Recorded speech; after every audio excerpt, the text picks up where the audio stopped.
Yo, Adam. Yes. What's happening? Oh, it's Monday afternoon. I got my espresso in hand. Is this a live thing? I think we're on live now. Are we live? I think we're live. I got my hydro flask. We got a new toy to play with. Okay, you know how we do this. We're looking for 100,000 likes before we... No, that's too much. I would say 20 likes. Let's do 20 likes? 20 we can likes. do... Really? Yeah, let's do 20. 25. 25 likes. 25 today. likes, Oh my and then gosh. we show our faces. And you get to learn about our new toy. I don't think our faces are what's selling this, man. What? That was a Doppio chord. All right, but you only get a teaser of that. Well, we're up to 7. I might be lagging a little bit. Okay, so we're excited about this because we can do things like, what chord is this? Oh, man. Beautiful.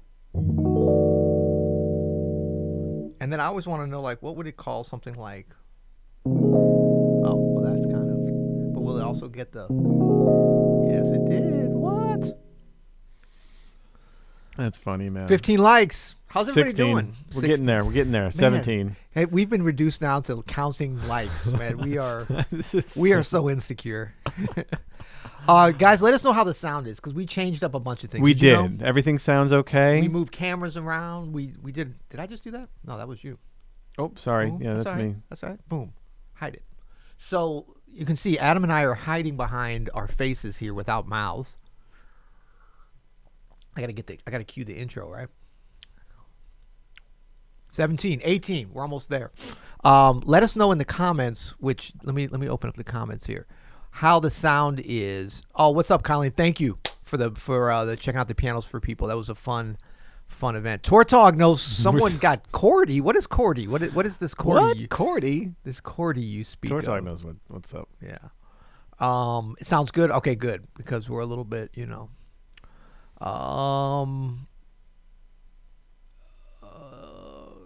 I'm at a loss for words. That's never happened. Oh, we got some good questions already on here. I'm excited about that. Sound is 100%. What about the... Oh, we should do a little quiz. Like, you play something. Okay, we're not going to say who's going to play something. See if folks can guess in the comments as they're giving us 25. Ooh, we're at 22. We're 23, yeah. Who is who? Okay, this is going to be pianist number 1.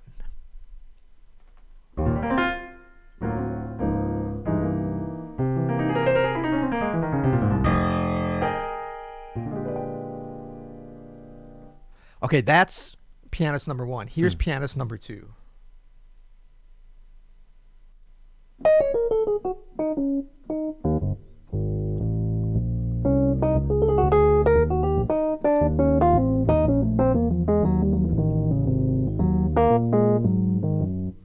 Okay, that's pianist number 2. Who do you think? Who? Adam, Peter, Herbie Hancock, Chick Corea, Brad Meldau? What do you know? Peter. Well, you got to say which is which. Yeah, who's number 1? Who's number 2? This is not. No, we're at number 25. 1. We're at 25 likes. Oh, we're at 25 likes. Should we come on? Should we do this? I think so. Okay. What's happening? What's up? Adam, Peter. Yes, you're all right. Colleen says Adam number 2. Have we become each other? Mark says Peter is number 2. There's Wait, I already forgot. some- Which one was Peter is number 2. Mark seems so confident. I like that. I like that I'm number 1 in that scenario. Adam number 2, Peter number 2. We've got some equal situations there. Now Mark says Adam is number 1. Oh yeah. Well, no, that would go. Now, what if we had the same person as both? Peter, Adam. Both of you are number 1. Oh, thank you, Rich. Thank you, number Rich. 1 in our hearts. Can't you tell by the piano versus synth? Oh, don't we both have? What do you? No, know? no. Well, we're gonna give it away here. Yeah. Oh yeah, that's right. Someone's paying attention. Cool.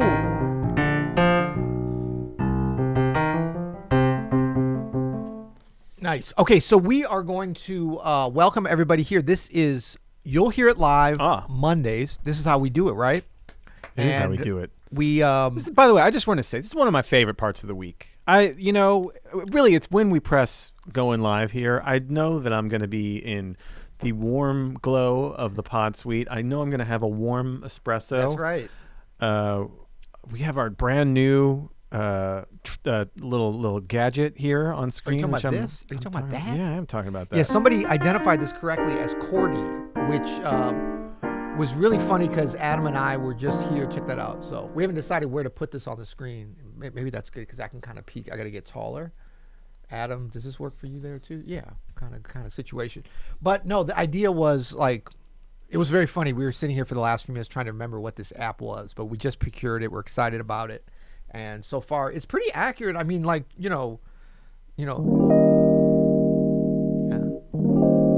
So it's like E flat 13, flat 9 versus just E flat, That's real. That's incredibly accurate. What about like an altered chord? What does it say when you do an altered chord?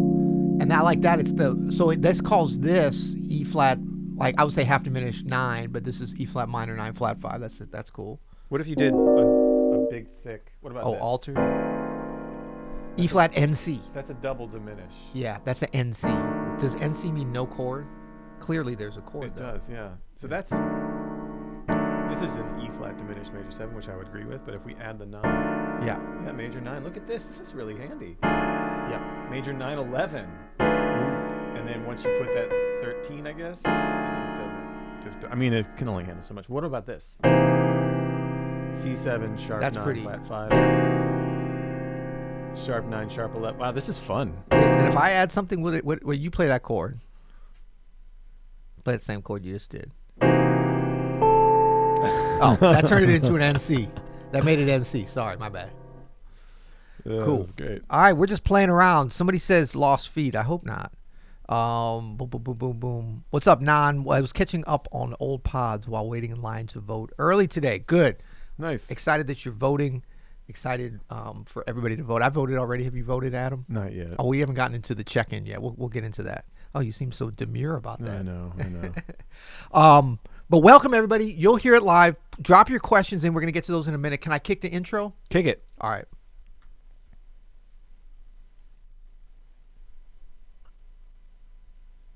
Kicking. Is it?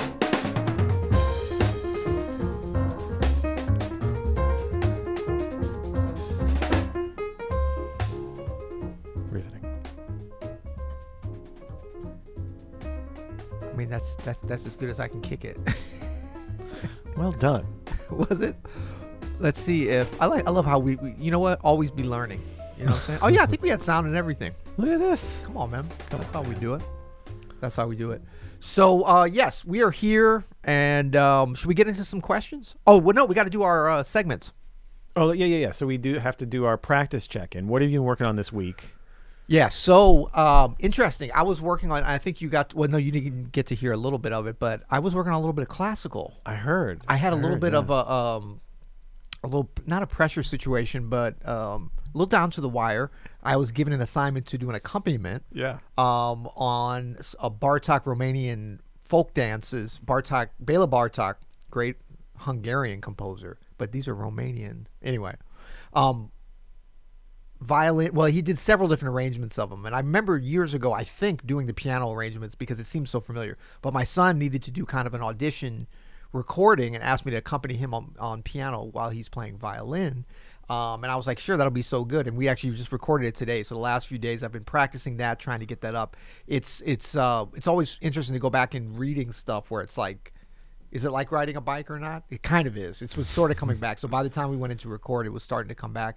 But then I was just trying to practice on like trying to make it musical. You know, it's like I always think about those portions when you practice, and we talk about this in improvising, like practicing on all the skills you need to be able to improvise. Yeah. Versus like how do you practice being a creative soul in front of your instrument, you know? So I think with the classical stuff, and especially when you're accompanying someone and you have to kind of connect through the music, it becomes a matter of, you know, like now I know the music, how do I bring it to life? How do I play it in a musical way? How do I connect with the spirit of Bartok and the Romanian folk songs and things like that?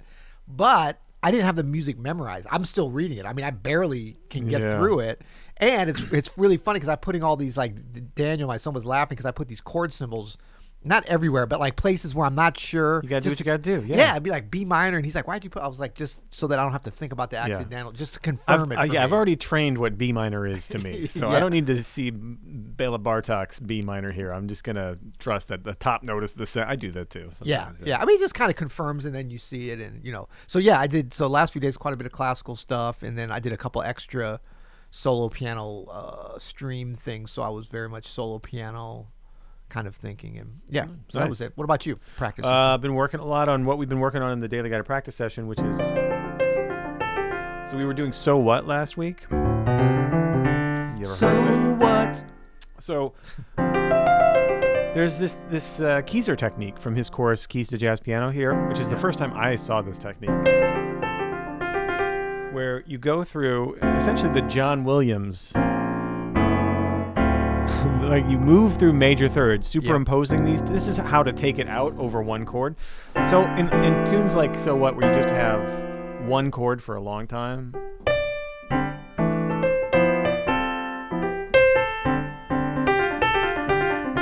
What do you do when you want to take it out? Like going up a half step isn't really good because the bridge already kind of does that for you. You might confuse the bass player, that kind of thing. Right.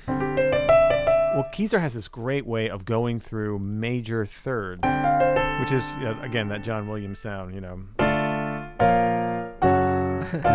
right? Right. So you can superimpose that. So I've been I feel working. like a dinosaur is chasing me down right now, man.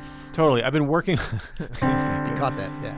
Or Darth Vader. I've been working on, first of all, fourth voicings with this, right? So if I want to go from D minor down a major third and superimpose B flat minor, right, over the D minor, what's the closest fourth voicings up, right? So I was really working on, right, D minor, B flat minor, F sharp minor, which is just a half step down, right? So you can, if you add the bass note to it, That's not that powerful. you need that, but it is very powerful. And then when you solo, you can keep it very simple.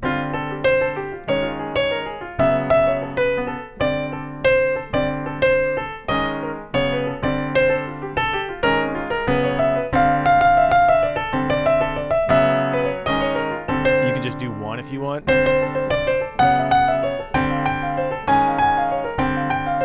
It's a really great way to get that kind of going out sound without just like randomly going out. It's there's some structure to it, which I find helps me in the going out and coming back in. Yeah, absolutely. I think that's always, taking it out is such an interesting thing, and we get so many questions, and it's been going, like, I've been thinking about it since I first kind of heard recordings where I didn't even know, I heard that sound, and I was like, it's kind of like you see a color before you know what the name of that color is. You're like, wow, that's cool. What is this here? This, boom, this kind of light blue, whatever. Teal. Someone's like, that's teal. Oh, wow, but you identify what it is. So it's like taking it out, going out, and all the many different things that can mean.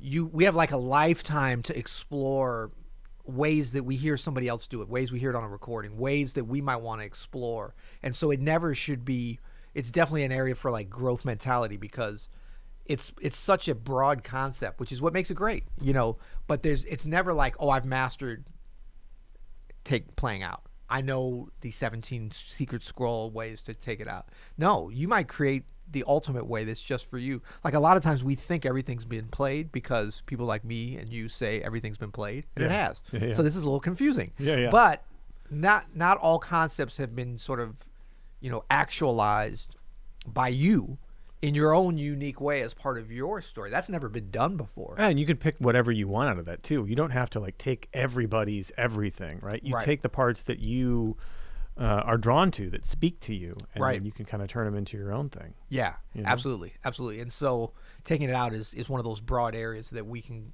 always be exploring. For sure. So fitness and diet check-in. Yes. It's maybe my favorite part of the show. What do you got? Okay, so I'm coming up on, and I saw Joe here, he was just saying, because this is topical as well, he's on a similar trajectory, hurling himself towards a half marathon this weekend, as am I. Nice. So we might end up in hospital beds next to each other. This is your fifth half marathon, is that true? It is my, yes, Is that Nice. right? Yeah, 5th. Thank you, Joe. Good luck for yours as well. Yeah, so I'm kind of in the taper mode with Coach Ian in terms of yesterday. Like, so last week I did the longest run I've ever done in my life. So that was very exciting. Coach Ian happened to be in town, so we did it on the Katy Trail, 14 miles. And I've done half marathons, which of course are 13.1. But he took me on a little bit of a challenge of 14. So that felt good, got that done. And, somebody was asking who was number 1 and number 2. So Adam was number 1 and I was number 2. Sorry. We should have said that earlier. Yeah, so I did that, and it's been kind of tapering. I did a workout on Saturday, the kind of difficult 4x8 minute one, but we got that one in the bag, hit my numbers on that. And so for the rest of the week, I'm running. I'm taking off today and then running each day, but kind of less and less. And then Sunday, half marathon. Real, in person. Although that is subject to change, apparently. The city has provisionally approved this to be done. But if it's not done, I'm going to do it virtually on my own at Forest Park. No, so by virtually, that means that you you're hanging with other people. You're running with other people, but in different places. No, it means you stay home and you do it like a video game. You have a I track can do that. and you run I'm in. around. Count me in. I've been training for You that do it my from whole your life. couch. I've been training for that my whole life. No, virtual just means you can do it anytime you want, wherever you want, Got it. basically. And just check in with your times. Yeah. Cool. But supposedly this is going to be happening in person, so we'll see. Awesome. Yeah. Well, that would be cool. Yeah. I'm so you mentioned Coach Ian there. Like I'm was lucky enough to meet Ian Oh, that's right. When he came on when he was Thursday. in We got town. some coffee and we were talking about Yep. some very exciting things to happen at Open Studio. He's a mindfulness coach as well as a running coach. He's both, really. Yeah. And so he hit me to some pretty good reading for my mindfulness. So again, that's what I've been focusing on, just getting deeper into it, longer sits, that kind of thing. It's been Hey, fun, Adam. man. It's been great. Hey, Adam. Yeah. Don't mind me. Oh, okay, that was Was a that a joke. mindfulness Going with the joke? Yeah, it's really bad. Wow. Okay, we will remind you that you can email us at yhi@openstudiojazz.com if you'd like to ask a question, or you can just do it here like you have. You can also call in, and I was just checking. Nobody has called us and left us a voicemail. Thank What God. up with that? Thank What God. up with that? Isn't Oh, that an thank SNL sketch? What up with that? 314-282-6437. Why are you so That anti-voicemail? was so funny. Like, we're sitting here streaming to YouTube. You can literally put it up. Put the new gadget up on screen. You can literally see what chord I'm playing. Right. Complicated. And you're like, Maybe I'm missing. Maybe I'm not in the right area. I don't think. Drop a comment if you left a voicemail, or otherwise call. Just call us 314-282-6437. That's 314-282-6437. Should we get to some questions? let's get to some questions. Way up Okay. at the top. Yao Are you Ming, recording? I am recording. Okay. Way up at the top, Yao Ming Hui. Yeah. How can one approach practicing improv over minor 2/5s, e.g. using harmonic melodic minor scales and other options? So what's up, Yao Ming? You're definitely an Open Studio regular. So the way that I like to approach it from the start with beginner players, and if this is like, if you want the 101 version of what's a minor 2/5-1, let's do it in the key of C, right? So we have D half diminished, or D minor 7 flat 5, to G7, either G7 altered or G7 sharp 9 flat 13. No, we'll say G7 flat 9 sharp 9 flat 13, just to be accurate as heel. That's what it says. Perfect. There you go. Or we can even add. There we go.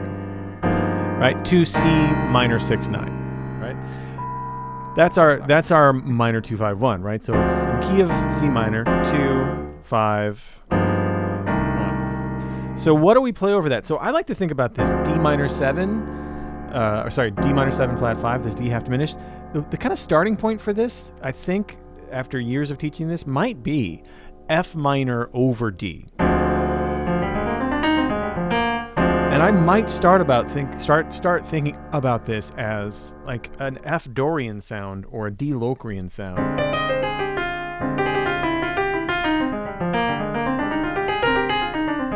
Over the D, right?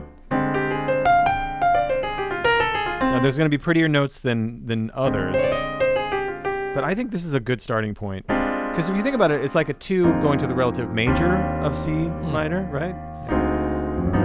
right? 2-5 to E flat is F minor 7, B flat 7, E flat. 2-5 to C minor, its relative minor is F minor over D to G7. And I've heard that bebop musicians used to think about, they didn't have half diminished. They just thought about it as F minor 6th over D. Right. Okay, so let's say Locrian then over that D half diminished or F Dorian. Over the G7, G7, flat 9, sharp 9, sharp 5 here, but I would say flat 13. Yep. There's a couple ways. You could go C harmonic minor starting on G,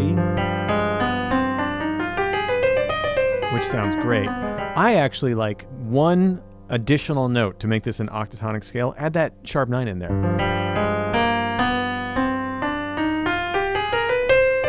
Because now you have all these great... You can still get this sound, right? But it's not an altered situation. An altered situation might be a little more advanced for a beginner. It's fine. But like that D flat, unless you really know what you're doing, you're not gonna be able to make great sounding melodies with that D flat in there. Like, get used to making good sounding melodies. And with our harmonic minor, or what we call the secret harmonic minor, with that added B flat, you can still have that D, you can have the C, right? Yeah. Like the G altered doesn't have a C in it. We're in the key of C. You know, so like it's nice to have. So we're really nerding out here, Yao Ming, sorry. And then one more, C minor 6-9. That's for me, that's all melodic minor. And I used to say all ascending, but the older I get and the more Herbie I listen to, the more I realize that you can actually do the way that's taught in classical theory, which is melodic minor ascending, natural descending. Listen to that. Even if I have a natural 6 in the chord. Right, because you're passing through. You're passing through. Passing through town. So you can go up C, D, E flat, F, G, A, natural 6, B, natural 7. And go back down, C, B flat, right? Flat 7, A flat, flat 6. I think getting used to these sort of things and thinking about this melodically and not so square, put the numbers in the box kind of way is the way to go on this. Awesome.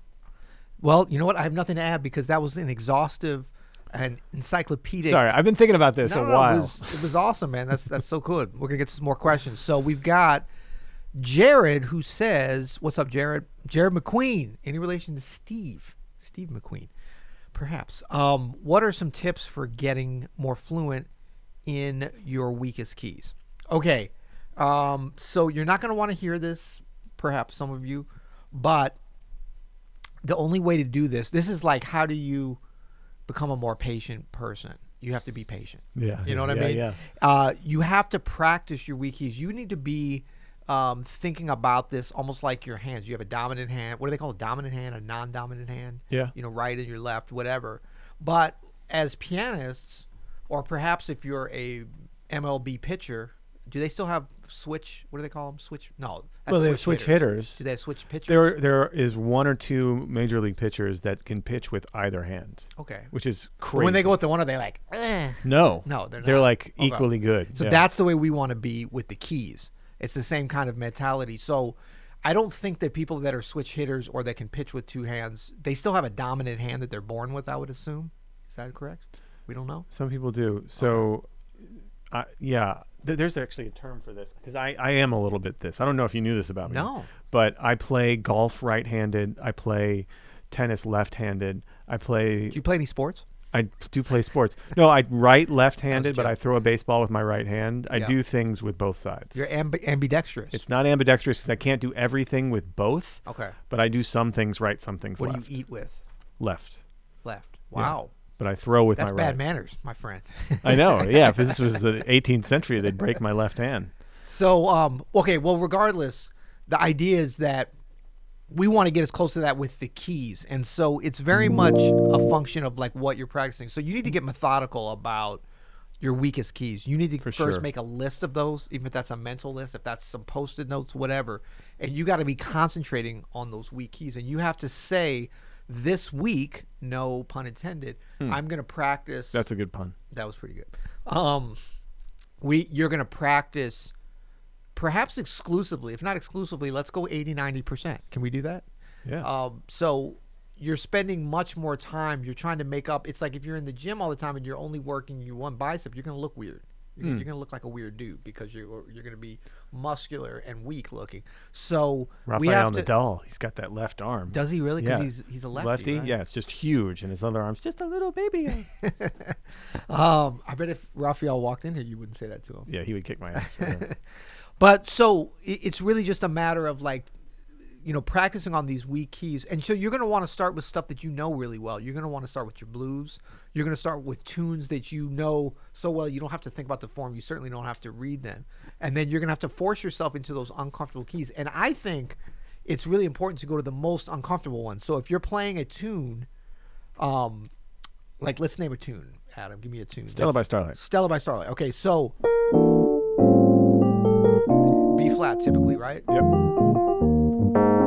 So now I'm going to practice this in another key. I know it in B flat, but I'm not going to go to like E flat or F or something else that's going to be relatively easy. Like I'm thinking about what is I'm going to go backwards from the most uncomfortable.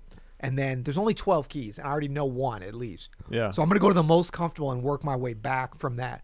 The reason being, as it becomes more comfortable. The most uncomfortable, you mean? I mean, the most uncomfortable, right? Start at the worst You're one. going to end up spending more time practicing on that one. It's kind of like if you're looking, and this is something I learned from practicing classical music or any kind of written music.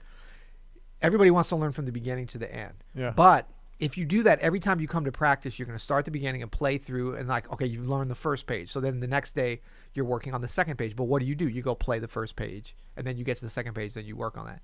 And then the third day, you're going to work on the third page. Start at the beginning, you know that. Then you get to the third page, then you work on that. So cumulatively, you end up spending much more time on those first two pages than the third page. Typically, that's not the hardest part or even the part that requires the most work. So what I was taught to do, and I didn't always do this, but when I did, it was to great benefit in my development, was to look at a piece of classical music first and say, what is the most difficult part? Go directly and learn that part first. Yeah. Don't start at the beginning of it because you got to learn it all at some point, but you're going to need to spend more time on the most difficult parts. That's great advice. Yeah. Yeah. And so in terms of the keys, same thing. So we want to be we've spent so much time on the one key that's the easiest. And we're like, okay, the other ones are my weak keys. Yeah, of course, because that's the muscle that you did. Yeah. So I would do more like. Well, I'm curious to see which key you're going to pick as the hardest one to start at. Well, they're all, I mean. They're all pretty easy. They're all, no, they're not. But I mean, so I would say G flat. I was that going to would say, probably. for me, it would be E or G flat. Okay, so if we do, which one you want to do? Do G flat. G flat. Yeah, Okay, yeah. so I'm practicing on just that, until. And it sounds beautiful in G flat. It does. That's the other thing you get is, Woo. Now, this tune I know really well. Yeah, so, put up your key thing while you're doing Oh, that. key thing? Got your awesome. but it's going to be like, Oh, wait, what am I?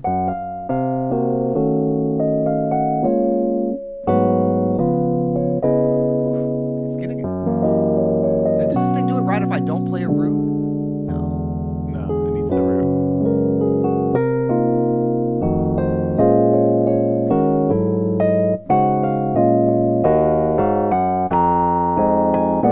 Come on. G flat is gorgeous for Stella. Why are we playing it in B flat? It's Exactly. stupid. Oh, I should take off the comment here. So that was. Man, that's so great, dude. But yeah, so the idea is that you're going to go in and practice the key, and it's going to be hard. Like if you take a tune that you don't know that well, first of all, you want to take a tune that you know, but you're not going to know it in these other keys. But so I would start with that. I would go G flat, and then the next day I would practice D flat. And I'm talking about only. Okay, maybe a little bit at the end, go back to the original key. But you're only practicing. And then I would go D flat, and then I would go, just keep going in the circle of fifths. Or you could go up chromatically. I mean, you can do it however you want, but you want to be hitting those keys. And then, so if it takes you one day to kind of get G flat, or let's say 2 days, and then you move on to the next one, review that before you start. And then you review each of the ones, just play one chord. So then you're building up, spending more time on those weaker keys. Pretty soon, they're not going to be weak keys anymore. Because the thing about it is technically on the piano, and every instrument has specific things that make different keys and specific compositions easier or harder. But from a technical standpoint, G flat is actually kind of an easy key on the piano. Like to be able to execute things, C is sort of the hardest in a way. C's the all worst. keys, Yeah. right? You know what's worse is having to play something blazing speed in the key of C is it's very horrible. hard, right? So although Stella's going to seem, until you get some experience with it, a little difficult in G flat, once you start to do, you're going to be able to find things that you can do that you normally can't do. So that's an exciting. And then, Jared, I think really you're asking this question is such a good sign. When people say, like, what are some, are there any shortcuts to becoming a better musician? There are no shortcuts. Yes. But no, there are. Sorry. Well, but if you want the shortest route to being a better musician, especially pianist, practice the hard keys. Get familiar with all 12 keys. A lot of people put that off. They put off transcribing. Yep. They put off all the hard stuff that makes you actually better. Yep. When you're gonna have to peel that Band-Aid off. You have to do it. Go for it early, and you will be better faster.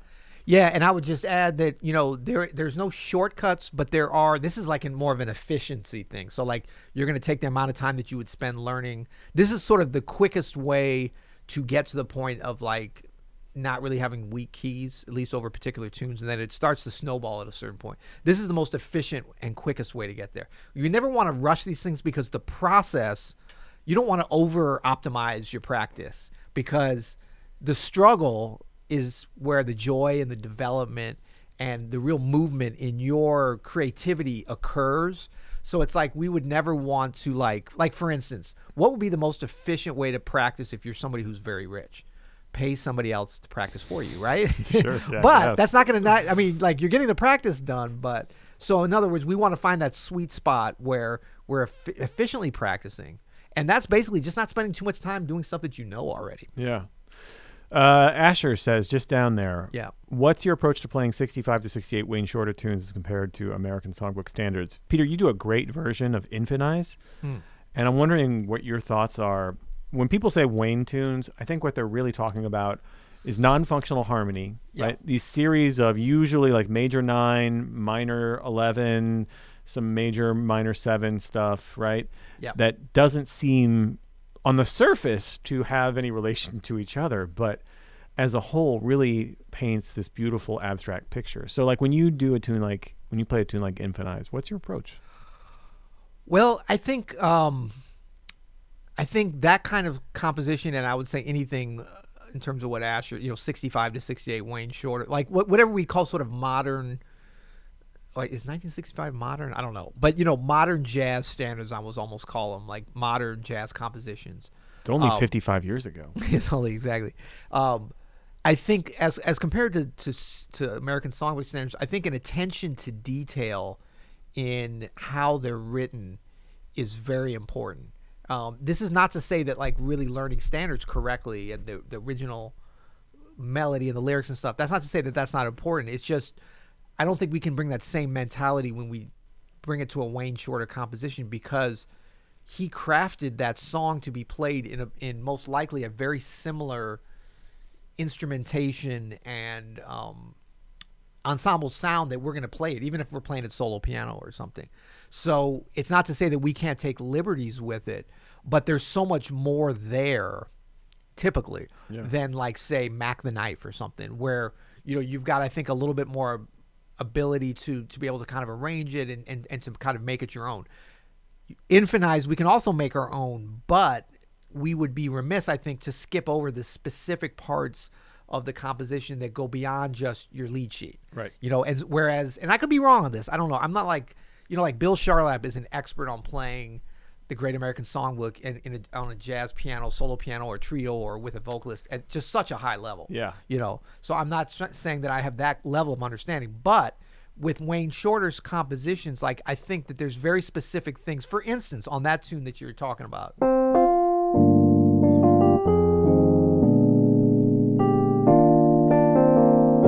Like, so this, or I guess I should chordy it up, huh? So I hear a lot of people playing like that, which is, what is they calling that? A flat 9 sharp 5. But the way that they wrote it, now somebody's gonna go back and be like, I'm wrong. This is what I remember, at least. Flat 9 with the 13, so you got that F sharp triad there, right? Now, can you do a lot lot of different things. E flat over A. Yeah, you can do, and do it whatever sounds you good, want. right? Yeah. Let me get this out the way so folks can see what's up. But to me, there's a magic, at least in knowing this and starting like that level of precision with Wayne's compositions. I find really work well. There's another thing. No, see, now I'm messing up. Oh yeah, the bridge. Okay, at the beginning of the bridge, you got E flat major, and then you got E major over E flat or E flat Phrygian, I guess, and then you've got, because of the melody, that E flat with the sharp 11. That. So I don't know why a lot of people will play. You're already playing the Lydian. Yeah, it can fit. It's like on a standard where you're adding, whatever. But here, you're giving away the next part of it. So it's like all these things that somebody like, Wayne crafted in his tunes. It's like attention to detail. I think that's the most important thing. Notwithstanding our buddy Jeff Goldblum, who's going to be on the podcast, we hope, in January. I love it. More on that coming soon. Yeah. And then it goes to it's not, we don't need to fix it, right? We don't need it's, I mean, I love that dominant 7 with the majors. That's a cool sound. So like Herbie stuff, like play it. You can play it different ways and it sounds okay, but like get the details of it. Then you'll have an insight into like their way of playing. Then you can take it and go a lot of places. I mean, I play these tunes and I it's not like I'm like, hey, I'm sticking right to what Wayne Shorter's mindset was at that time. But I do know where it started from, at least in terms of recording. I've never asked him. Yeah. I've wanted to. I've been around him, and I'm like, well, hi, Mr. Shorter. If you're wrong, I forget all my questions. If you're wrong, someone on here will let you know. I got an email this week from Jay. What's up, Jay? If you're watching, I guess I started to play. I like the way this is going. You guys, Jay. What's up, Jay? No, Jay's a nice guy. But I guess I started to play "I Fall in Love Too Easily," and I play it how I learned it. Wrong. Yeah. So I play it like this, right? Well, that's not right. Everybody knows that there's that half step there. And Jay was very kind that, the way Jules Stein wrote it. Right. Or whatever. I probably just messed it up there. I think for a lot of people, it's like whatever you listen to first is just ingrained in your mind. And I'm always doing a wrong thing that people always reminding me, and it's bad. So what I'm not trying to say, and I think what we're not trying to say is that, with standards you can slop it up, but with Wayne Shorter tunes, no, not at all. We're not saying that. I know it sounds like that. Yeah. But I've done. Send your letters to Bill Charlap at billcharlap.com. Is that right? Or is it? I think it's the first time and the second time is right. So I messed that one up. Where you, I know where you messed up because I these were the first Open Studio emails I had to answer. Where at the end of the tune,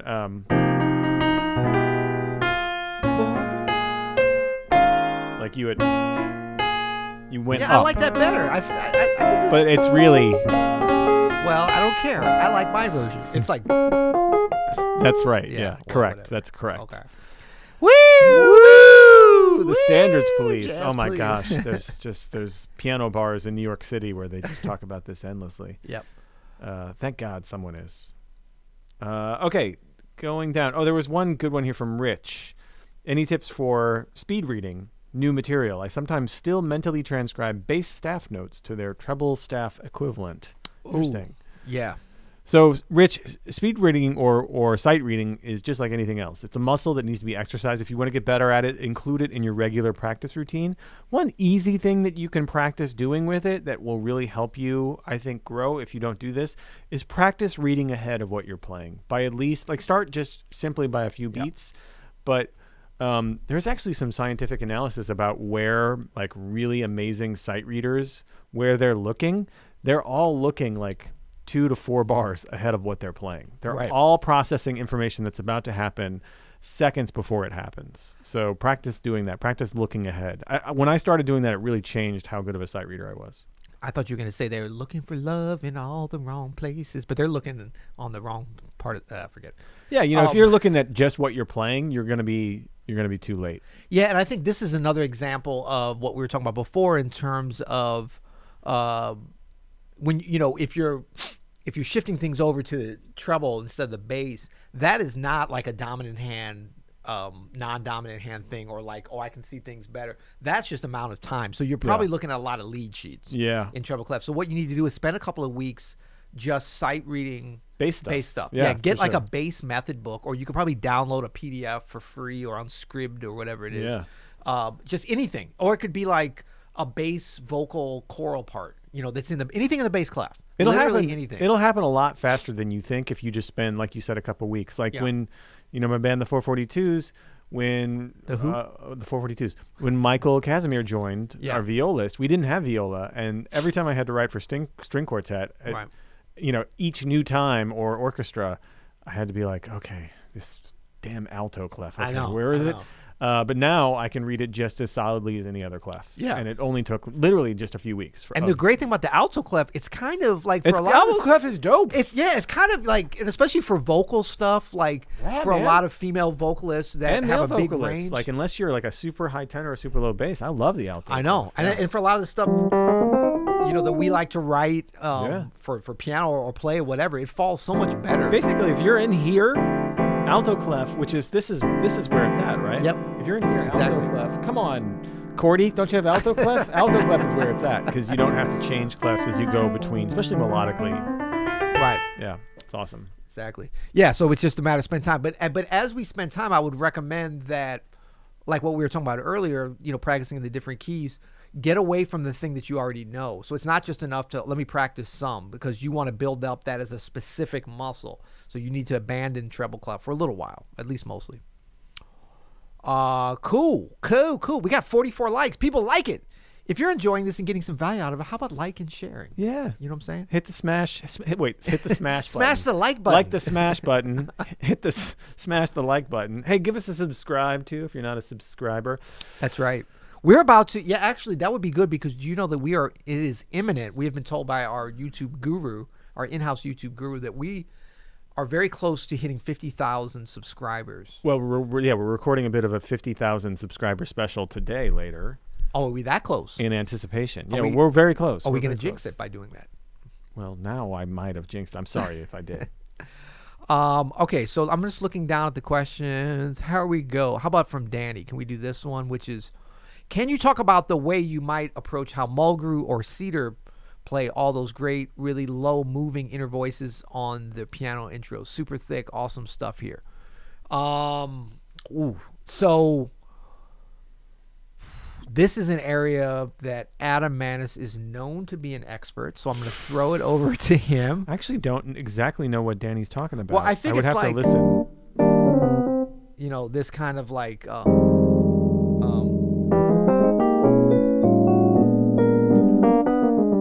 counter melody kind of stuff. Oh, the counter, like doing like.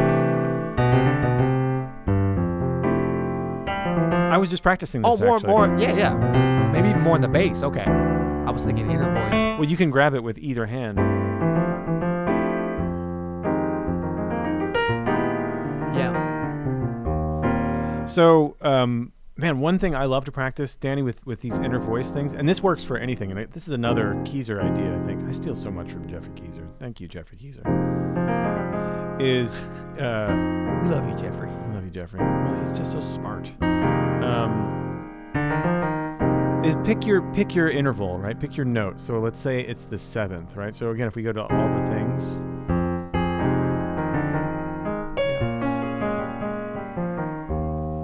Like, whatever finger is on the 7th, move around that 7th. Create a little melody out of it. You can choose an interval at random. It could be the 5th.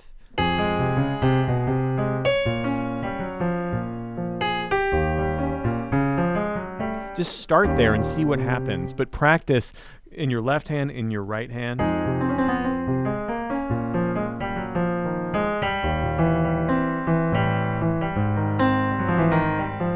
That kind of thing. What you're doing is just predetermining where you start, so it doesn't matter what hand, what finger you start on, you get all of those.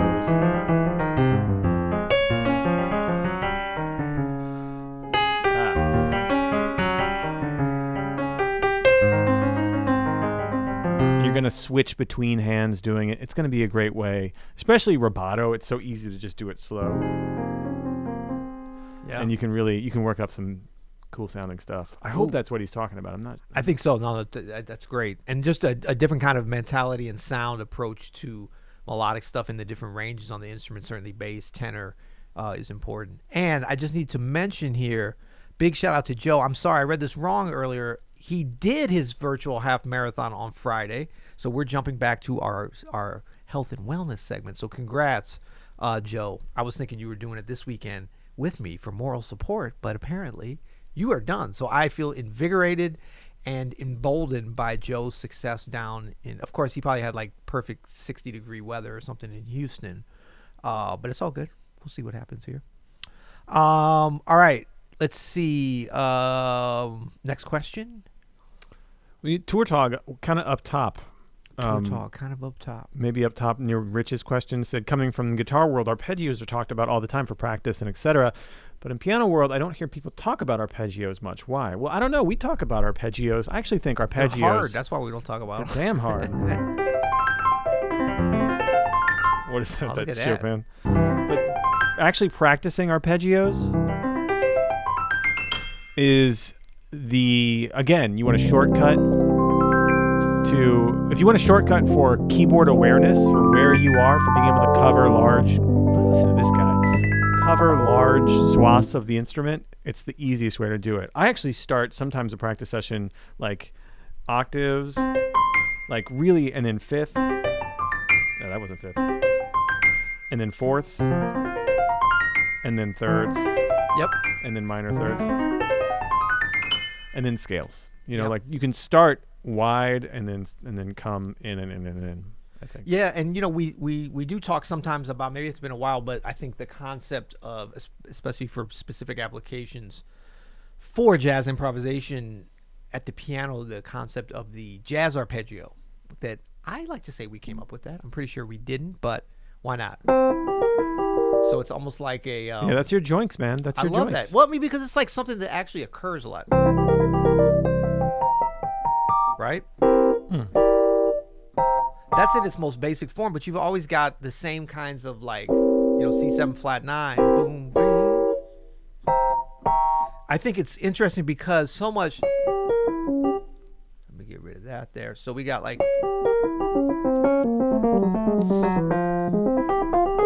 so much that we actually play is based upon that those arpeggios. So if you've got the basic concept, say for F minor of that, and then even up to the 11th, maybe even the 13, you've got all these jazz arpeggios being the foundational thing being 4-note shapes. So traditional arpeggios there, but we can break it up into any 4s. So from a technical standpoint, we start to line ourselves with those shapes that we're going to use.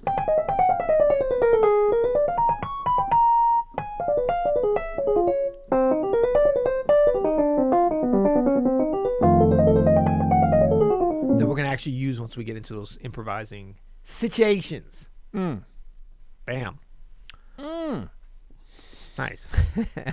Don't know what that is. Okay, let's jump down because we're being so efficient with our questions today. I love it. It's a good question. Doom, doom, doom, doom, doom, doom, doom, boom, boom. Ooh. How about the course? Oh, how about a course on cocktail piano? What is cocktail piano? Well, we may not be able to do this right now, Adam, because we both are abstaining from cocktails, as it were. This officially jumps us back to our health and wellness. I should have mentioned that because that's been a big part of my... Yeah. I've been drinking the last couple... I'm going on 2 weeks now. You're going on 2 years, right? 7 months. 7 months. How do you feel? But who's counting? Same. Well... Pretty much same. No. I feel... Well, you know what it is? It wasn't as hard as I thought to stop drinking. And I'm not committing to stopping drinking forever, but I did want to take a break. Yeah, me neither. But... Yeah. So, I don't know if this was your experience, but it wasn't as hard to stop as I thought it was, and I don't feel as much better as I was hoping to. So it's a good sign, I think. Yeah, I mean, it's just kind of your general well-being. Yeah. So all jokes aside, cocktail piano. I guess you don't have to be drinking to do that. I think what comes to mind back in Oregon in the day, 30 years ago, had a little book called How to Dress Up Naked Music. That's funny. Adam, how would you define cocktail piano? Because I want to see, maybe I'm a little bit off, but let's get sort of what this is first. I don't even know if I can do it, man. I'm just too hip. No, I'm just kidding. I don't know. So is cocktail piano not hip? It's not. I wouldn't say that it's hip. Interesting, because I was going to, okay. Maybe it is hip. I don't know. Can it be hip? Yeah, I know I'm sure oftentimes it can. it's not. Do people listen to piano when they have cocktails anymore? Well, that's the thing. I'm like, is there a connotation with cocktail piano that it has to be in the background so you can't do anything jarring or interesting? I don't know. That's why I'm asking. I mean, I know I've played cocktail parties before, but I'm just playing what I play. Did you get called back to get played again? I think so. Oh, then you're good at it. Then you're an expert. See? I don't know. I would think you would just want to work on your solo piano style. That you like. Micah, who are you listening to? That's a cocktail pianist that you want to. You know what I mean? Right. Like. I mean, okay. Because wouldn't you be better just listening to Bill Evans play solo piano and then copying that? Right. I mean, like, is Bill Evans the greatest cocktail pianist? Is he like a transcendental cocktail pianist, actually? Or even Keith Jarrett? I remember my dad saying something about that. He's like, wow, Keith Jarrett he's like the greatest. I think he was the one. He's the greatest hotel trio pianist ever. Please. It's like so advanced, you know. I want to talk about Keith Jarrett later. Yeah, I do too. Big shout out to Keith and well wishes. But okay, so cocktail piano. If we're thinking about playing something that if some people are having a drink and they'll be like, oh, I recognize the tune. Maybe we could flip it around. Let's turn this upside down and say, okay, you're playing in the background, but what if it can become like a subconscious kind of a thing? Oh, here, he's got a follow-up thing. Basically arranging on the spot is what he's talking about. See, look, it shows how little we know what the hell we're talking about. That's what cocktail piano is. Yeah. Well, I could get that. I used to do a gig in New Orleans years ago, subbing for the great Mike Polera, a wonderful New Orleans pianist, and it was at a really nice hotel, the Windsor Court. And you would just come in and, like he described it, he's just like, you have to wear tux, but just practice for 3 hours, and you make whatever, $200. Yeah. Sorry, go ahead. Yeah. No, that was it. But you do, like, you're making up arrangements as you go. But I think there is that element, I think, where you can kind of play something that people hear, but it's not like they got to put all their attention on it, but it's something pleasant in the background. And perhaps if they do want, like, maybe you're drinking by yourself and you don't want to talk to anyone, you want to focus in on the music. So there should be enough depth and beauty in what you're doing to be of interest to that individual as well, right? So, Micah, if you are an Open Studio subscriber, like if you're a Piano Access Pass or an All Access Pass member, first of all, Peter's jazz piano method goes through different standards in a way that is basically like talking exactly what you're talking about, arranging on the spot. I also have a course called Lead Sheet Breakdown, which deals with this, where you just take that information that you get on a lead sheet and what can I do with that, you know? Yeah.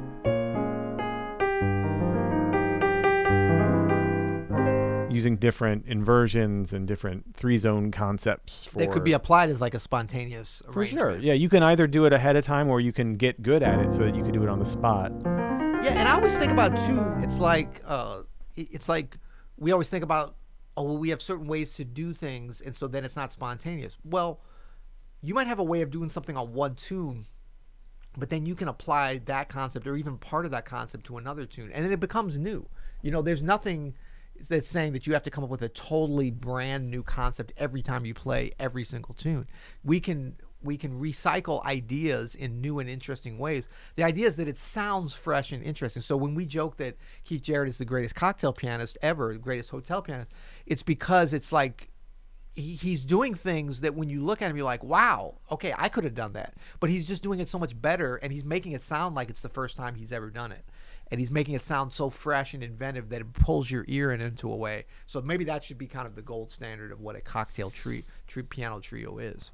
Noriko has a great question right underneath Micah's question there. Yeah, Micah, hit us up with a follow-up with if we hit it. Hit us up with a cocktail. Hit us with a cocktail. But also check out the Jazz Piano Method or Lead Sheet Breakdown because we kind of deal with these on-the-spot arranging techniques. Yep. But just under Micah, Noriko, what's up, Noriko? She's a DGPS regular, says, competing with classmates better than transcribing Keith Jarrett. James Clear mentioned in his book, Atomic Habits, which we talked about on here, and I know... Big fans. That you may not improve your skill if you only play tennis with Serena Williams. What are your thoughts? So yes, while that's true, if you're not ready to, like, go hang and play on a gig with Christian McBride, you're probably not going to learn too much. Although actually, you might learn some pretty important lessons. Right. But that doesn't mean that you can't, like, even though you're not going to play tennis with Serena Williams, that doesn't mean that you can't learn what a great forehand should look like. Right. From watching Serena Williams and breaking down her movements. And it's the same thing with transcribing Keith Jarrett. You can, even at any level, get some nugget of information out of transcribing Keith Jarrett or listening to Keith Jarrett, which is transcribing the way we talk about it. Even though you're not going to go play a duo concert with Keith Jarrett, which wouldn't probably be very educational because you just get wiped. You just get wiped on the whole floor. time. Right. And you wouldn't have much to say back to Keith, But listening to him, transcribing him, that's a whole other thing. Now you're just looking at Serena Williams' forehand, her backhand, her footwork, and you're trying to emulate that. Are you going to get 100% accurate to what she's doing? No. Are you going to be able to play like Keith Jarrett after transcribing a solo? No. But you are going to have a better idea of what makes a great player like Keith. And right. So I think it's your analogy is a little bit off in that you're not competing with Keith here. You're not competing with Serena. You're trying to learn from them. So take what you can get. That might be, I remember once something that we worked on a guided practice session on YouTube that I saw Bill Evans do, but I saw Keith do it too. Like he's playing a 2-5 to F. I forget. This might have been on like one of the standards records. But he did a 2-5 to F, and he played, the diminished scale over the 2 chord, and I was like, oh, that sounds dope. But that was all I really remember from that transcription that I did years and years ago. But that was enough to give me a little bit of information, and actually, not only did it give me that information that works, but it kind of opened up this whole thing of you don't have to be so rigid about what scales play over what chords, and it's really all 5 and all these other little things, not to mention the way he plays the fingering of it is so freaking crazy cool that you can learn from that too. So I'm just saying, Enrico, take what you can get from the masters. Yeah, absolutely. And I would just maybe this is kind of echoing what you're saying, but another way to look at it too is that if you're trying to play tennis with Serena Williams, and Serena Williams has her game face on it, is playing with you like she's competing with, another top-ranked player, then you're not going to get much out of it because you're never going to touch the ball. It's just going to be flying past you. And that might happen, if you go to play with Christian McBride or Keith Jarrett or something, and they're going at playing like they're playing with Jack DeJohnette and stuff, a lot of stuff's going to fly by. But if Serena Williams is here, I'm going to lay back and just kind of help you along and stuff, which may happen, then you could get a lot out of that. Competing with classmates better than transcribing with Keith Jarrett. Now, if you're talking about playing with playing with people that are at more at your level, you're going to get a lot out of that, probably more than playing with Keith Jarrett when he's at that high level. But transcribing Keith Jarrett, that's a different animal. As you said, you probably don't want to transcribe your classmates, but you to your point, Enrico, you actually do want to be playing with. I think, you're hitting on all cylinders when you're playing a little bit with people who are right at the same level you are, a little bit with people who are just below you, so that you're the best player in the band sometimes, and then sometimes you want to be the worst player in this situation. Right. It doesn't mean you're playing with Keith Jarrett, but you're playing with people that are just a little bit better than you. They're giving, they're learning, just as you are hopefully giving to people that are a little bit worse. It's what do they say? If you want to learn something, teach it. That's you being the best player in a band could be a good situation because you can learn when I'm playing with people that are way better than me, that's what I need from them. Here's what I can give them. So when it's almost a thing, I wonder if you remember you're probably too young to remember this, Adam, but Michael Jordan, basketball player back in the 90s, early 2000s. But for a short period, he left basketball when he was literally at the top of his game. He had just won a championship, his 3rd championship, I do believe. remember, yeah. Right, with the Bulls. And he went and started to play baseball in the majors, the minors actually. I wonder, and I'm just projecting and just making stuff up right now, but I wonder if he almost, not that he didn't have people he could compete with, but if he didn't want, he's so competitive, he almost had that yearning to do what you're saying, somebody that's a little better than you playing with. He couldn't really do that in basketball. There was nobody better than him. There was anymore. nobody better Yeah. than him. I mean, there was people that could compete at even like he had to work hard at. Did you watch that documentary too? I did, yeah. Did you I see haven't seen the point? whole thing. I forgot about this, but when he was playing in the White Sox minor league program is when the baseball strike happened, and they were like, had that baseball strike not happened, he would have made it to the majors. Of course Wow. he would have. Yeah. But he wasn't going to, I mean, like he was having, like maybe he was wanted to experience what it was like to be around people that were better than him athletically in that sport, at least, where he had to really rise up. Anyway, who knows? Who knows? We're just making stuff up at this point. So- Dude, it's 4 o'clock It's 4 here o'clock. in Central. Should Well- we take one more? Or? Well, yeah. Well, we can. Yeah. I don't even. I think. Well, someone says, "What do you mean exactly?" Where is it? Hold on. Kevin, can you describe exactly what you mean when you say transcribe a solo? It's a great question, and there's actually a really good discussion here going on about it, because we say transcribe. We mean that in actually a variety of ways, Kevin. Like it could mean to write out every note, but we generally don't mean it that way. No, we don't. Strictly. Ain't nobody got time for that. Nobody got time for that. But you can get a lot out of just listening to whatever it is you're trying to learn, a tune, a solo, comping, whatever it is, and figuring out by ear what it is they're playing. This is one of the most valuable things any musician can do. So Yeah. And I think that, we do say transcribe, and perhaps we should use more learn. Learn, internalize. Right, learn a bring solo. It, make it a part of your experience. It's very much like, I think, cooking. So you might learn a recipe, but like you can either go through the exact steps, or you could watch somebody do it and write down what they're doing, or you could watch and like first understand the concept of what the dish is. Like, what is the smell of the dish? Like, how does it taste? What is the process? And then you go through and break it down.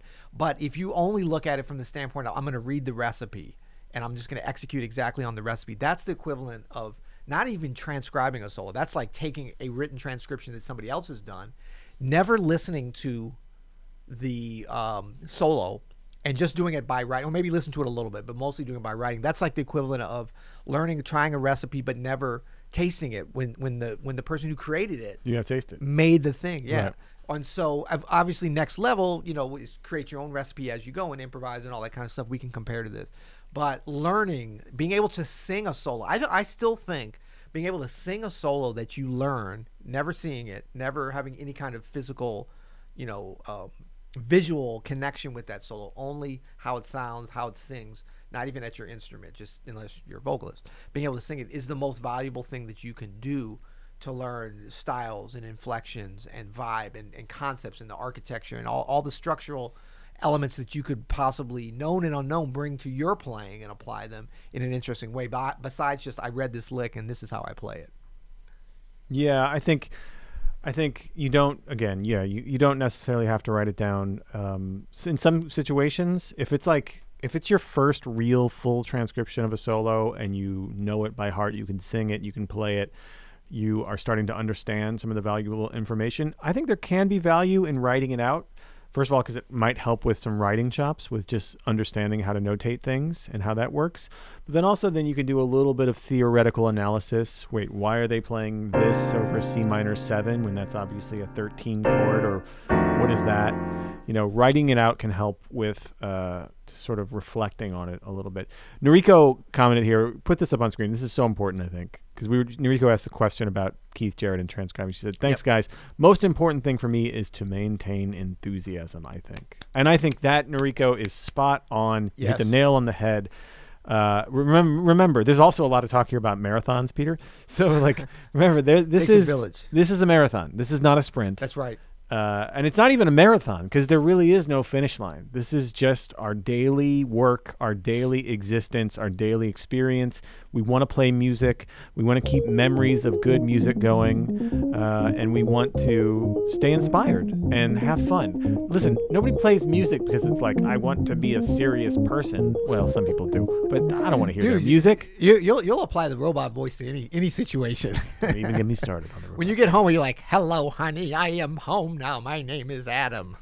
Yeah, I am sometimes.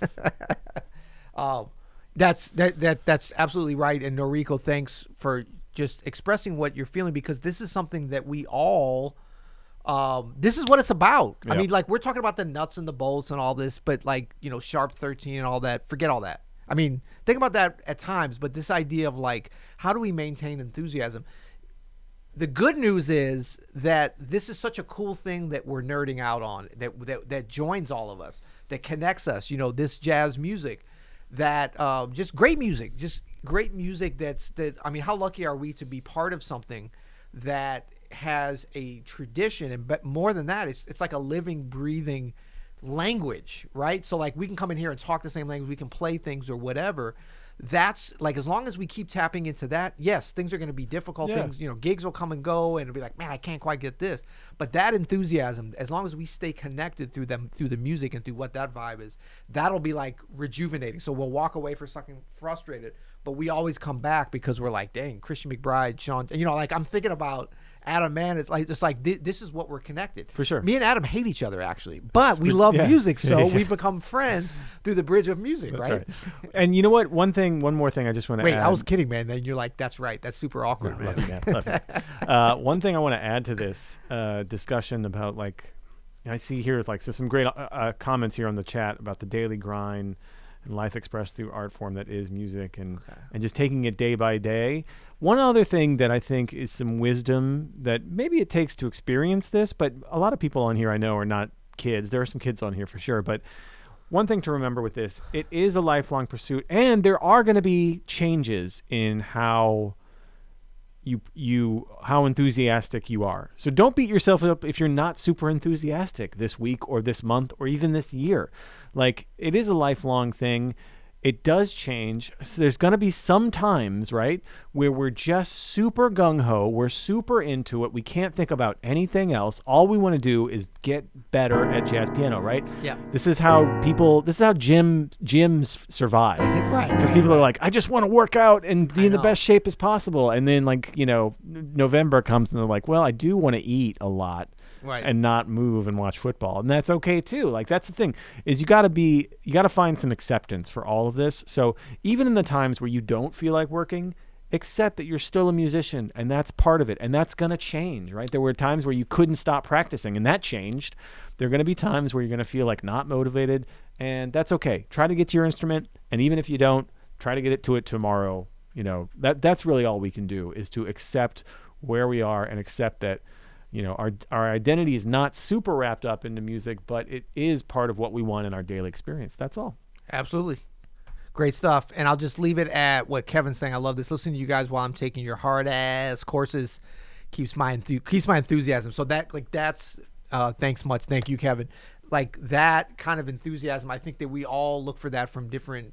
I mean, I know I'm constantly challenged by just the piano. Forget about just jazz music, just that dang instrument. And like, I get as frustrated as everybody, believe me. But every day I wake up, I'm like, wow, like that gives me energy. That gives me enthusiasm. So I think that you guys are all really drawing on the right things, those challenges. Like, once you can combine a challenge with some beauty and some, enthusiasm, then you're on to something. Then you're on to something that's like rejuvenating and has the possibility through, and especially through a community when you connect with others. So very grateful for everybody. Yeah.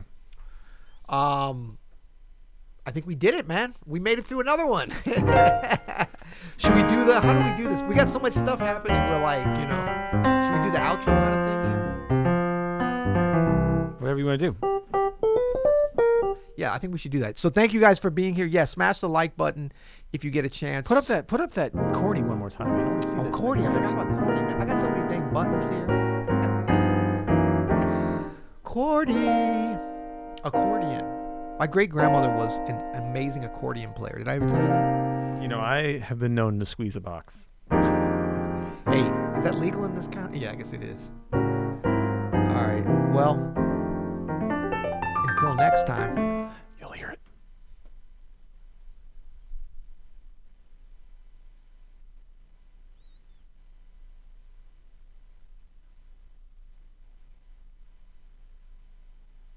Oh, gotta press play. Sorry.